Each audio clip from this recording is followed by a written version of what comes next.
everybody. So glad you came back to join me this week. And this week we're going to do something really fun. So we are, it's Sunday here, and it's Father's Day, so we are going to cook a very bougie Sunday roast. We're not doing a standing rib roast. We're going to do a traditional chuck roast in the oven, braising. The other star of the show will be the onion gravy. So we're going to get all that together and get started. So let's go. As you know, I like to keep it pretty basic, but the most important thing is to ensure that we have high quality product. And when we pull it all together, that's what turns out to take our everyday recipes up a notch to make them show quality. So one of the most important things when we buy a chuck roast is to make sure we've got plenty of marbling, as you can see in here. And this is a 3-pound chuck roast. It's also choice. It's not select, it's not prime, it's choice. And choice will take it up with the flavor. It also takes it up with the marbling. So that really helps with our roast in the end for flavor. And so this is where we want to go. A 3-pound roast is going to shrink down. You may end up with about 2 pounds of protein left when you're done. So make sure you have enough roast for everyone. And then if you want, you can also put 2 roasts in, and then you'll have leftovers for later in the week. And we always do that. I'll show you one day. We'll make French dips out of it, which makes excellent French dips, or we make steak hash, which is another option with the leftover chuck roast. One of the very first things we always do when we are preparing our meats and our proteins is we are going to salt and pepper everything. So I have my coarse grain kosher salt is what I use. Sprinkle it on liberally. Nice, because when it melts down and it helps, you're going to have a little crust on here at the end. And we like a little bit of a crusty top. And this will help get us to that point. So go ahead and put it on there. Don't worry, you're not overdoing it. It is really nice and crusty. And then we're going to add our pepper, which is our black pepper, fresh ground Tilly pepper. It's going in. All the way around, totally covered. And you can flip it over and do the other side, but I usually don't. I just do it on the top. Now, the next thing we're going to do is we're going to add our wine. This is just a nice dry red wine. Cabernet Sauvignon will be fine. A Merlot, a Pinot Noir is fine too. Whatever you like. So, but the thing is we don't want to cover it. We want to bring it about halfway up the roast. So we're going to put it in until it comes up halfway to the roast. And if you don't like it too winey, you can always cut it with stock. But remember, this roast is going to make its own stock. So there we go, about halfway. Now, the other secret ingredient is going to be the bay leaves. One on each side, 2 little dry bay leaves. There we have it. The next thing that I need to do is to cover this. Yes, I have a lid, but I am going to seal it. I want to seal this roast. I want to braise it in its own juices with the salt, the pepper, the wine, and the bay leaves. So I'm going to take my foil and I'm going to fold it in little strips like this. And then we're going to open it up, put it on, and then seal it around the edge. Yes, the lid will hold, and I like my little braiser I got at the Aldi on sale. It works pretty good. I've used it on the top of the stove. I've used it in the oven. I like the weightiness of it. And so we're going to braise this roast in it today and see how it does. It'll be the first time we've done all that. So I have my oven preheated at 375. This roast is going to take at least 3 hours. So at the end of 2.5 hours, I will come along, we will take the foil and the lid off, put it back in there, and let it get crusty on the top. So now it's ready for the oven. So we're going to start on our gravy. This is a basic beef onion gravy for our roast for tonight. But this is also really good for other things. You can make this and serve it with meatloaf and mashed potatoes. You can make it and utilize it for a base for French onion soup. So many things. You can also make it, freeze it, and have it ready to go at a moment's notice. So it's very versatile. So you can do a lot with it. But today we're going to have gravy with our roast mashed potatoes. Must have gravy with mashed potatoes. So anyway, here we are with 2 cups of unsalted beef broth. I like unsalted because then I can salt it to the taste that I feel that it needs to be. I have a yellow onion. It's a sweet onion. And then I also have 2 tablespoons of butter. So here we go. So my yellow onion, I have it here. Nice sharp knife here. Going to cut it. I've washed it and peeled it already. I cut mine in half because in this gravy mix it doesn't matter that they're in rings. What matters is that we slice them thinly. Now I'm not going to make you watch me do a whole one, but we're talking really thin. So make sure your knife is good and sharp, and you can run through this really quickly, and then you have really nice thin rings. See, paper thin, that's what we want. So sometimes you just got to take your time. We have our nice pot here. I'm going to add the butter, turn it on a medium-low flame. Let it heat up. Added my 2 tablespoons of butter, and we're going to let it melt down and get a little frothy. Now we're getting a little frothy, and we can add our onions. And I'm going to add about 1/2 to 3/4 of this onion that we sliced really thin.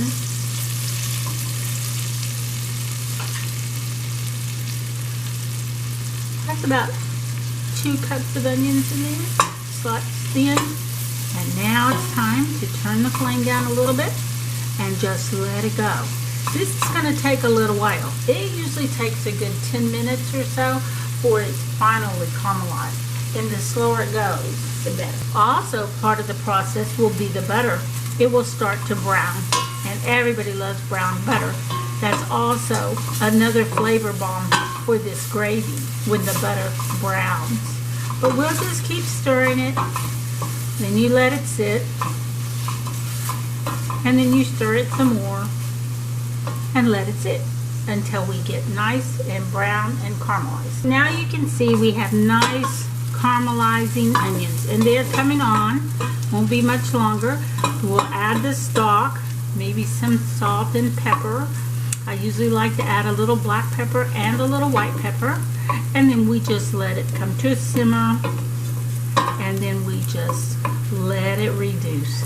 We're going to put 2 cups in, maybe it'll reduce down to 1.5 cups, and then we'll turn it off and just let it sit back and rest. So our onions are continuing to cook. This is what I would consider golden brown, and I think this is where we want to get impatient. But we need to really let it go just a little bit longer to get a little more brown and to intensify our flavor. So now our onions are nice and caramelized. They are a little darker than golden brown, and so this is where we're going to add our stock. And be careful because it can splatter. You're pouring into a hot pan. There we go.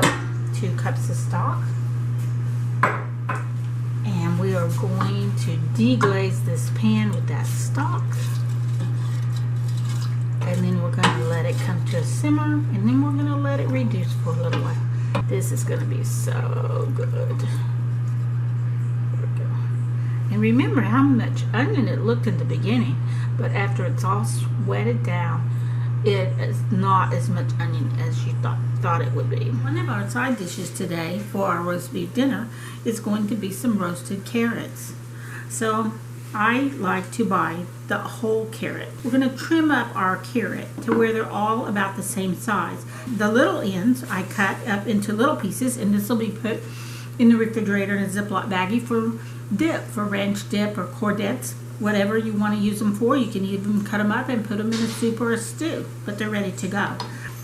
We're going to cut it all the way down. Oh, look, I've got visitors. Tara and Scarlett. Hi, you guys want a carrot? looky here. Come here. Come on. There you go. So here's our carrots. I've already put about half a teaspoon of red pepper flakes in there. We're going to drizzle a little bit of olive oil over the top. We're going to sprinkle in some salt. Nice little kosher salt there. And then we're going to put some fresh ground pepper.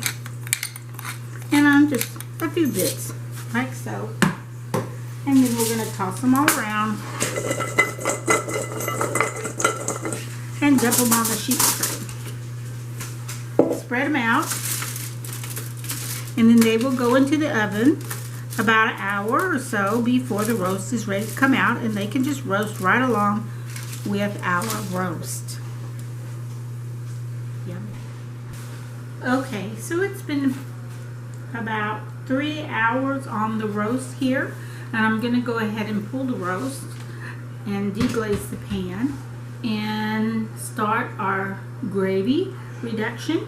I'm going to do our little unveiling here. I'm going to take the lid again away from our face. I'm going to take the foil off away from our face.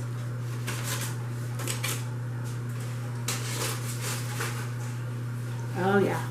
See how nice and crispy that is on the top? And then if I have my fork and I go over here and to pull it, look how easily that just pulls right apart. That's what we want.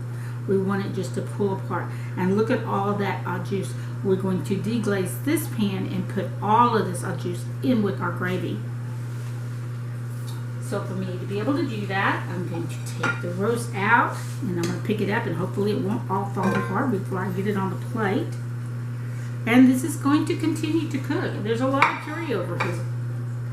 But you can see how easily the fond, that's called fond, will scrape off and it is flavored. This is all flavor. We need to get every bit of this and dissolve it. This is what we call deglazing the pan. I even go up the sides like this and put it on there so you can see how easily that happens. And then I will pour it into the onion gravy we've already started. And I'm going to pour it into here.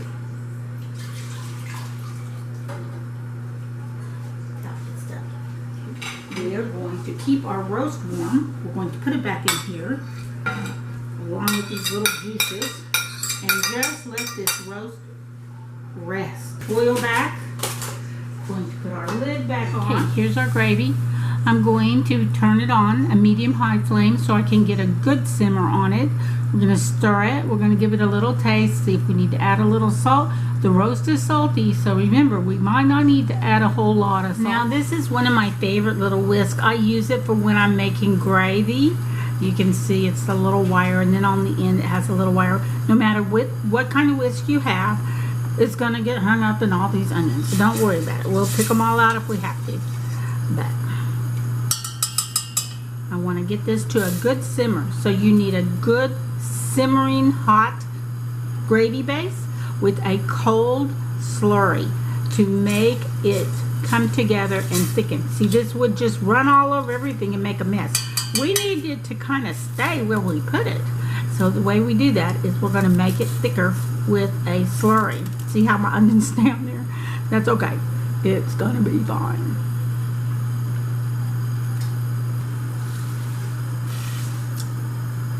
It's been about 4 minutes and we're finally getting a little simmer on it around the edges.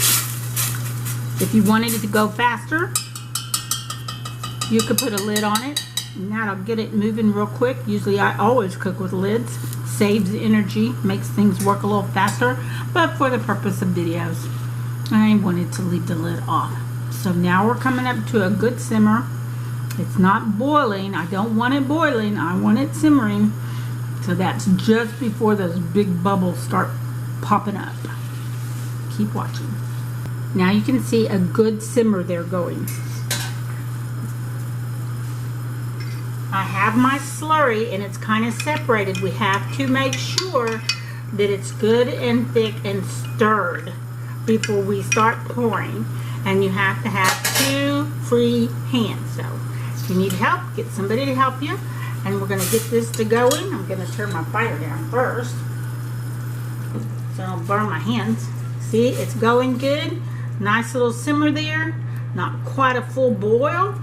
And I'm going to drizzle this in. I'm going to try to do it where you can see. And it's going to start turning thick on you. And you just keep going till you get it the consistency you want.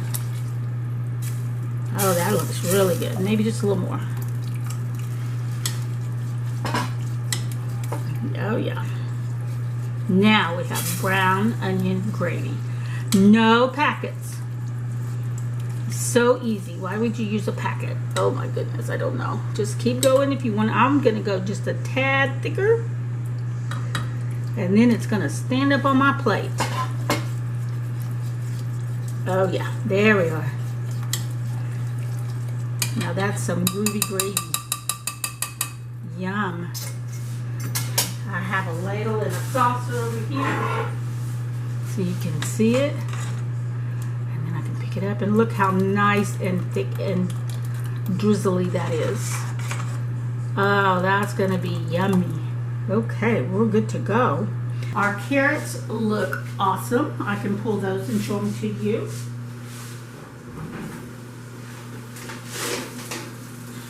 And I threw in a few little green beans I had in the refrigerator. I thought, oh, somebody might like to eat those. There's just a few of them. And they smell wonderful. They're kind of sweet and spicy.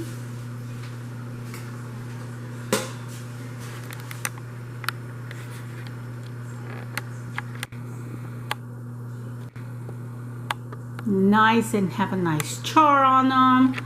Oh, they look so good. This is going to be so tasty. Here we are with our roast beef dinner. Very bougie. And now we're ready to sit down and enjoy this roast gravy, brown gravy. And then we're ready to head to the table for a little bit of banya. Yum. Let's eat. Join me next week. We're going to cook some chicken, lemon chicken.